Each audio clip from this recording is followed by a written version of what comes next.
3 août, la guerre éclate. En septembre, il y avait déjà 200 Sénégalais qui étaient volontaires. Mais c'est un aspect de l'histoire qui est en fait très mal connu, parce que beaucoup de gens ne voulaient pas être soldats. Ils se sont sauvés. Il y a eu des exodes en Gambie, dans les territoires anglais, où le service n'était pas obligatoire, en Gambie, en Sierra Leone, dans d'autres pays. Alors, il y a donc deux choses, les volontaires engagés et les autres qui étaient obligés. Parce que même les chefs de province, les chefs traditionnels, on leur disait il faut amener tant d'hommes, etc. Et lorsqu'on a lancé l'idée,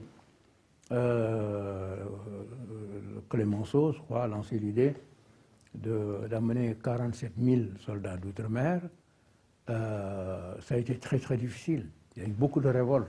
Au Mali, les populations sont révoltées pour ne pas aller dans l'armée. Au Bénin, il y a eu 2 révoltes, un peu partout en Afrique. Et Clémenceau a fait appel à Blaise Diagne. Et Blaise Diagne est venu en Afrique, il a fait le tour des différents pays, il a tenu des discours comme ça. Et au lieu de 47 000 qu'on cherchait, il a pu recruter 70 000. Qu'est-ce qu'il leur disait? Il leur disait, vous voulez des droits, mais il faut faire comme les Français, vous vous battez avec eux, après la guerre, vous aurez les mêmes droits. C'est aussi simple que ça. Et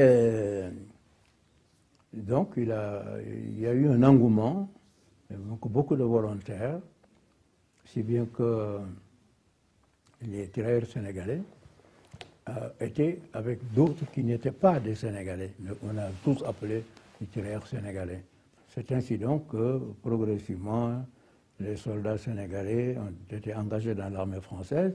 Ils ont participé à toutes les grandes batailles, la bataille de la Somme, 2 fois à Verdun, dans Picardie, le chemin des Dames, etc.